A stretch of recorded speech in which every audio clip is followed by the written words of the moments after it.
What is up, y'all? It's your boy Weepeeler in the house, back from E3 after some hands-on FIFA 13. What I'm going to do in this video is break down each of the 5 new features put into FIFA 13, or at least the revamped features put into FIFA 13.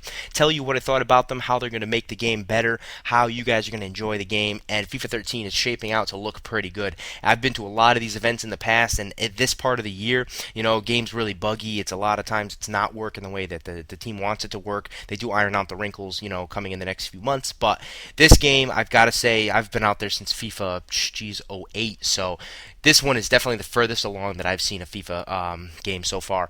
Very promising. The game definitely feels different than FIFA 12. Going back to FIFA 12, it's kind of like a bummer. I want to jump on FIFA 13 a little bit more.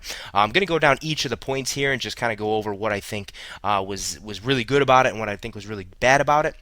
Most of the stuff is positive, but I'm not a rimmer, dude. I'm not just all about kissing EA's butt trying to get to these events. Have seen some comments on the videos, and you guys have no clue what you're talking about. Okay, I'm not one to just sit there and kiss EA's butt.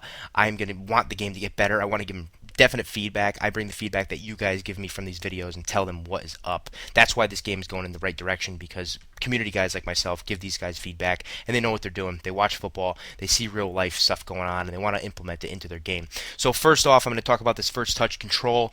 Right off the bat, I'm going to say it needs to be toned down. I talked to the producers and they did tell me that they made it a lot more apparent in this build because they wanted people to see it. The first 2/3 of the pitch, it seemed like your players had great control. We were playing with the likes of Barcelona, Real Madrid, teams that really can control the ball. Most of these guys are excellent world-class players. They're not going to have a bad first touch. Once you got into that last third of the pitch, though, it seemed like the players just bumbled the ball like way too much. It was overpowered. I did talk to the guys and I said, it definitely needs to be toned down. They said they know that it's kind of put into this build as so people can see it. I didn't like that. I thought that you really these players should be controlling the ball a lot better. First touch was really bad around the box, and that's not the way I want to play it. If I make a great build-up play and I get all the way to the box and have a bad touch with someone like Robin or someone like Messi, it's not going to happen. Most of these guys can control the ball. They're world-class players. They know what they're doing. So to me, the first-class touch needs to be a little bit toned down. I'm confident that EA can do it. I've seen it go from the process, where the game is really buggy, all the way up to a very, very, very playable game. So got my faith in them. Right now, the first touch definitely needs to be toned down. It also has to do with attacking intelligence and knowing you can't fire a pass 40 yards and expect these guys to control the ball first touch every time. So definitely got my faith in these guys. I think they're going to do it right like they always do. Second one I'm going to talk about is tactical free kicks. I like the addition and subtraction of players from the wall. I like to be able to creep up and to hopefully get a little bit of extra time and get some extra jumps in there to block the free kick. Really cool stuff, kind of on both ends of the ball. Very into free kicks. I love scoring a free kick. I think that they're beautiful. It's one of the best looking goals in the game. There's a lot more flexibility now in what you can do on the pitch. I think that you can customize, 2 or 3 guys running over the ball to kind of fake the wall out. They get a mistimed jump and you can fire it over or lay it off to a player who can score. What I do hope is that they took out that crazy backward back heel kick after the layoff. That was ridiculous. You don't see that stuff in real life. I hope they take that stuff out.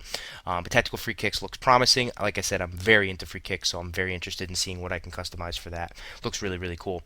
Attacking AI, awesome. Very, very, very nice. You can get guys to attack with you now. It's crazy. Back in old FIFA 13, FIFA 10, FIFA 13, FIFA 12, FIFA 11. A lot of times you're running up the pitch and you have nobody to attack with you. It's like, come on, come up the pitch. Give me an option. Really ticks me off when I have no one to pass to and you end up losing the ball. It's like, this is ridiculous. Real life, people would be attacking, making runs for you. Attacking intelligence is great because guys now make curved runs to stay on sides, which is huge. You would think, okay, curve run, whatever, it's no big deal, but it really keeps the game flowing. The fluidity of the game is just fantastic right now. It seems like the guys are always making good runs for you. The only thing I got to say is right now the defense isn't fully finished because the guy all the way on the opposite side of the pitch makes that perfect run, tail in. You can throw a through ball in pretty much every time and get a shot on goal. I think that was a little bit overpowered right now. I'm hoping they're going to do they're definitely going to do a little tweaking on the defense. Otherwise, games are going to be 6-5 every time because it seems like they make that perfect run. So yeah, attacking intelligence is great because now you have people to attack with you, which is glorious because it does not happen like that in FIFA 12. Definitely looking forward to the attacking intelligence, getting some more guys on the ball. Complete dribbling was wicked cool, very, very nice. They kind of stole the idea, or at least took the idea from FIFA Street. You guys can now actually square up to a defender and actually beat him with just a dribble or a feint. It's really, really nice to be able to keep the ball really, really close, get a couple extra touches on the ball, juke out that human defender, which is a lot of times going to happen if you guys are playing online with FIFA Ultimate Team. Contain, yes, is still in the game, but it's not as overpowered as it was. You can still contain, but it just doesn't seem to have the right feel now that you can control this complete dribbling and to be able to square up to a defender and really, work your way around the defender.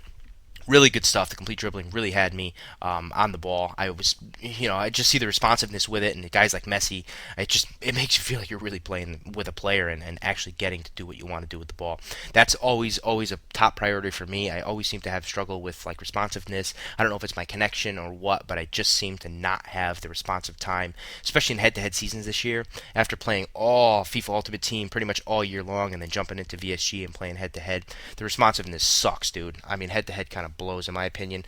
Maybe it's just because I'm spoiled with Ultimate Team and with great players, but I gotta say the responsiveness blows, and in FIFA 13 it was there, which was great. So complete dribbling, very, very cool feature. I definitely like it.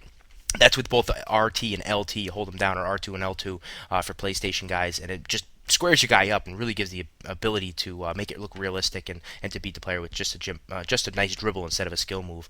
Also, final is the Impact Engine. Awesome. They did absolute epic work on this. I was explained when I was actually up in Canada about the Impact Engine, whereas before they weren't able to factor in the shoulders with the hips for when players collided. So what happens is the shoulder was way too strong and didn't break to the hips. So instead of hitting someone's shoulder and whipping them around, kind of knocking them off the ball, the player would just like stay static and end up spinning and things like that. So they were able to add some more pressure points into both the shoulder and the hip.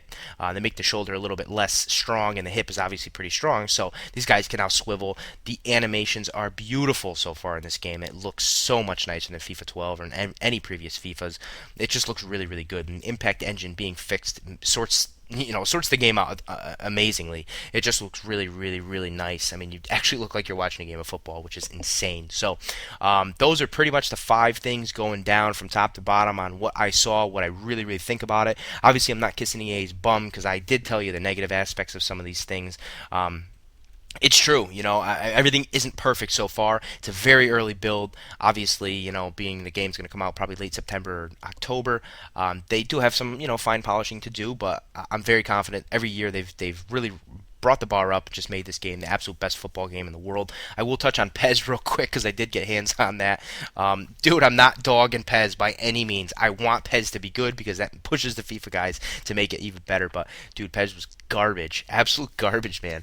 We played it, me and A9 Skills. We left after little after the half. It was like, dude, this game's terrible. It was like a ported from PS2 or something. You know what? I'm not gonna hate on Pez. I'm just gonna say it's not up to par. FIFA 13 is the way to go this year, and yeah, put your money on that. Put your money where your mouth is, Wii Peeler, and I'm gonna. So, thank you guys for listening. If you have any questions, leave them in the comments below. I'll do my best to answer them. I pretty much look through all the comments and go over everything and see what needs to be answered. So, again, thank you guys for listening. Appreciate it. Hope you guys enjoyed this video and get FIFA 13. I know you guys will. FIFA 13 is the way to go. Hopefully, even in the future, this game is going to be crazy. I cannot wait for Xbox 720 or whatever the hell they're going to do. Going to be good stuff, man. So, all right, signing off. Peace, love. I love you guys.